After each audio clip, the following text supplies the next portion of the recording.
Assalamualaikum warahmatullahi wabarakatuh. Selamat pagi pemuda. Pada kesempatan hari ini perkuliahan kewirausahaan.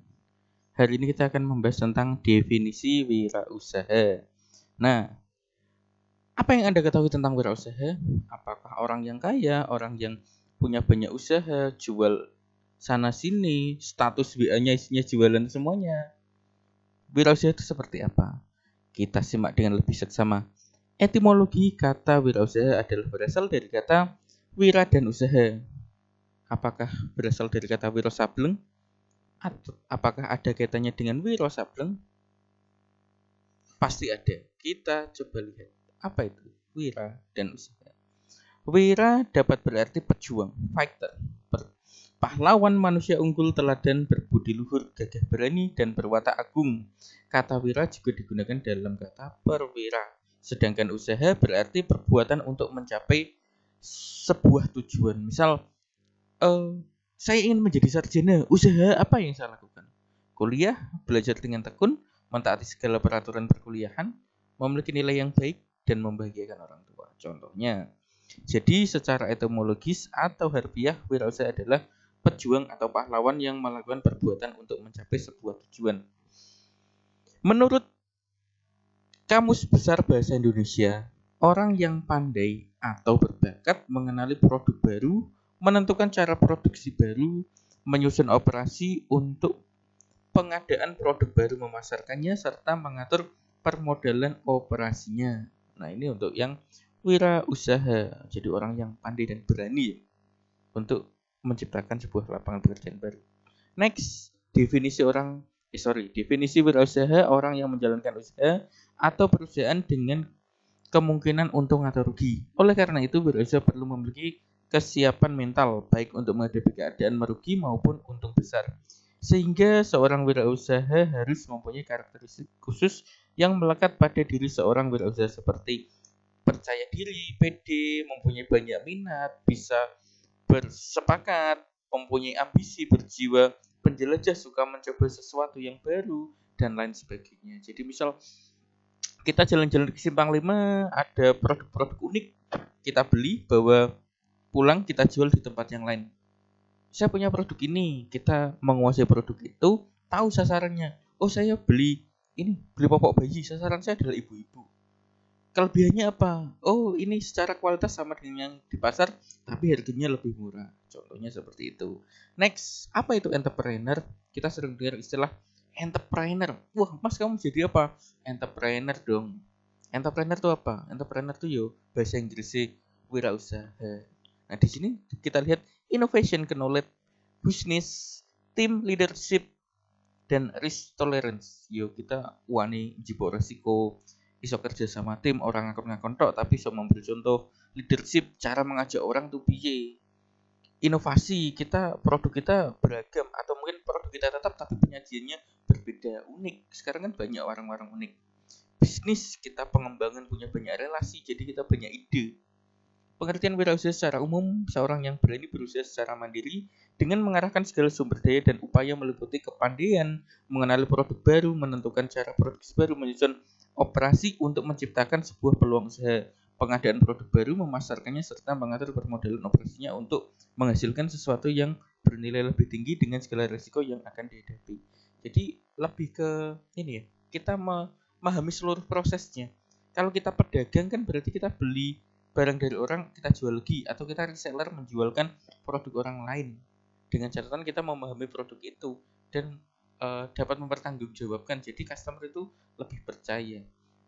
Kalau ini misal kita jual siomay, beli bahan, bisa meraciknya, bisa memasaknya, kemudian kita melakukan pemasarannya, keliling naik sepeda, ada gerobaknya, supaya unik tampilan kita, buat eye catching dan sebagainya. Rasanya enak, kemudian pandai bercakap dengan pelanggan. Nah, itu bisa juga disebut dengan wirausaha, entrepreneur. Jadi kita jualan siomay keliling pun juga disebut entrepreneur. Apa ciri-ciri wirausaha? Apakah semangat saja? Berani? Percaya diri, optimis? Berani kalau nekat, tidak punya perhitungan, itu juga bunuh diri. Semangat. Jadi itu banyak sekali kita di sekolah ada anak-anak terutama itu yang rajin, yang aktivis itu. Meskipun akademiknya tidak bagus, tapi semangat. Terkadang itu dimulai dari semangat itu segala sesuatu dapat terwujud.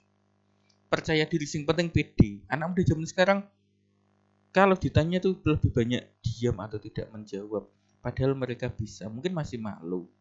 Kita harus belajar percaya diri, optimis. Apa yang kita lakukan mencapai tujuannya.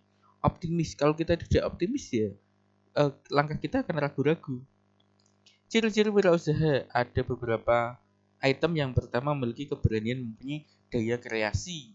Wah, misal saya punya bahan terigu, campur pati kanji jadi apa? Oh, jadi dimsum misal. Berani mengambil resiko. Wah, jenenge wong usaha itu kadang ya untung kadang rugi. Kita punya prediksi lah. Kalau kita tidak mau rugi ya kita berjuang lebih keras lagi. Memiliki semangat dan kemauan keras. Nah, kita sudah punya tekad ya dibulatkan. Kita punya niat dikuatkan. Apa yang menjadi tujuan kita? Kalau niat kita baik, niat kita kuat, kita akan selalu berusaha untuk mencapai apa yang kita impikan atau cita-citakan.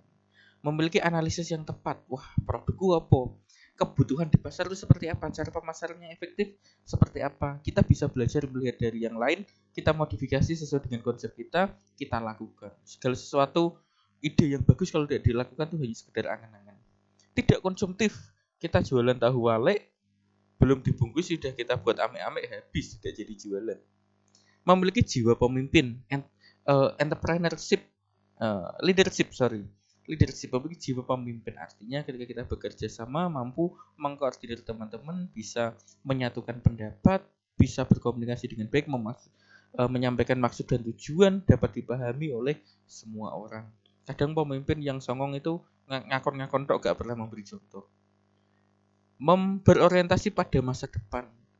Usaha kita tidak hanya saat ini, tapi juga jangka panjang masa depan kita seperti apa. Oke, hari ini kita jadi pengusaha yang kecil, berwirausaha di pinggir jalan, nominal yang kita kumpulkan masih recehan. Tidak menutup kemungkinan jika kita rajin dan tekun, usaha kita suatu saat akan mencapai pada puncaknya. Kita banyak menciptakan lapangan kerja, memberikan manfaat pada sesama, bersedekah kepada tempat-tempat agama, tempat-tempat sosial dan sebagainya. Rasanya nikmat itu ya, kita dapat berbagi.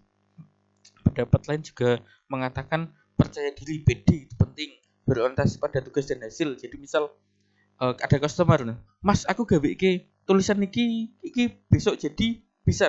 Oh bisa, insya Allah. Kita sudah punya prediksi, sudah punya kira-kira, kita jalankan sesuai plannya. Besok sudah jadi, kita sampaikan customer puas, maka kita bisa jadi pelanggan setia. Keberanian mengambil resiko. Terkadang kita dalam melakukan uji coba itu sering gagal atau tidak sesuai dengan harapan kita. Maka kita harus belajar lebih kuat lagi untuk meminimalisir sebuah resiko. Kepemimpinan itu sangat penting. Yang saya sampaikan di awal tadi, pandai memimpin tidak hanya sekedar pandai ngompori wong, tapi juga memberikan pembuktian. Berorientasi kepada masa depan, seperti yang tadi, kita harus punya masa depan yang bagus, harus merencanakan sesuatu dengan matang, dan kita yakin suatu saat akan menjadi sesuatu yang istimewa, kreatif dan inovatif, punya pemikiran yang kritis. Jadi misal, wah nak bakso biasa sudah sering, kita buat bakso yang unik. Bakso beranak sudah ada, terus bakso apalagi, bakso yang bentuknya unik, bakso yang bentuknya seperti, nah itulah, teman-teman pasti bisa berpikir lebih kreatif. Memiliki tenaga dalam itu seperti apa ya? Jadi kita misal ada customer yang sudah dikasih barangnya tapi nggak bayar, kita kasih tenaga dalam, kita pengaruhi pikirannya, bisa langsung membayar. Enggak, atau mungkin kita punya tenaga dalam ketika di jalan lewat sawah, dihadang penjahat, dihadang preman, kita dibacok tidak mempan, dicelurit mental, ditusuk, pisaunya bengkong dan sebagainya. Itu tenaga dalam. Yang pasti itu adalah kepribadian kita. Tenaga dalam itu adalah karakter yang kuat dari dalam diri kita. Next. So, bagaimana dengan Anda? Sudahkah memiliki karakter entrepreneur kah? Saya yakin teman-teman pasti sudah memiliki karakter-karakter tersebut, tinggal bagaimana Anda mengaplikasikannya. Sudahkah Anda memulainya? Just do it. Sama seperti halnya dengan bayi, kalau ketika bayi itu tidak berani untuk coba merangkak atau coba berjalan dia selamanya akan merangkak, hanya menangis. Tapi ketika kita akan pernah jadi bayi tuh, kita sampai sekarang bisa berjalan, bisa hidup mandiri. Nah, itu adalah sebuah proses karena kita berani memulai. Just do it. Ingat pemuda, ini yang paling penting. Dan ini bagian akhirnya. Rencana yang bagus bukanlah angan-angan yang tinggi, tapi yang kita lakukan dan wujudkan. Jadi ketika teman-teman punya ide, punya gagasan, segera lakukan dan wujudkan. Dari situ kita akan tahu apakah ide itu hanya sekedar gagasan saja atau itu bisa jalan. Konsekuensinya apa? Kelebihan dan kekurangannya apa? Ketika kita sudah berjalan tuh, nanti kita akan bisa menemukan solusinya sendiri. Kalau kita tidak pernah berjalan atau memulai, yuk kita hanya angan-angan janing ini, janing ngono. Wah, itu sudah banyak tunggale. Kita harus jadi pemuda yang istimewa. Oke, demikian materi kewirausahaan pada pagi hari ini. Semoga bermanfaat untuk teman-teman. Saksikan juga video motivasi di link yang saya bagikan di kolom deskripsi. Silahkan nanti dipelajari juga. Intinya adalah bagaimana kita mewujudkan ide kita, gagasan kita. Silahkan like channel ini jika Anda suka pada kontennya. Komen, berikan masukan apalagi yang perlu kami tampilkan, kita tayangkan. Subscribe channel ini agar channel ini terus berkembang dan memberikan manfaat kepada sesama. Share juga ke media sosial Anda. Semoga ilmu ini semakin banyak dirasakan orang lain dan memberikan manfaat yang lebih besar lagi. Terima kasih, sampai jumpa di episode berikutnya. Wassalamualaikum warahmatullahi wabarakatuh.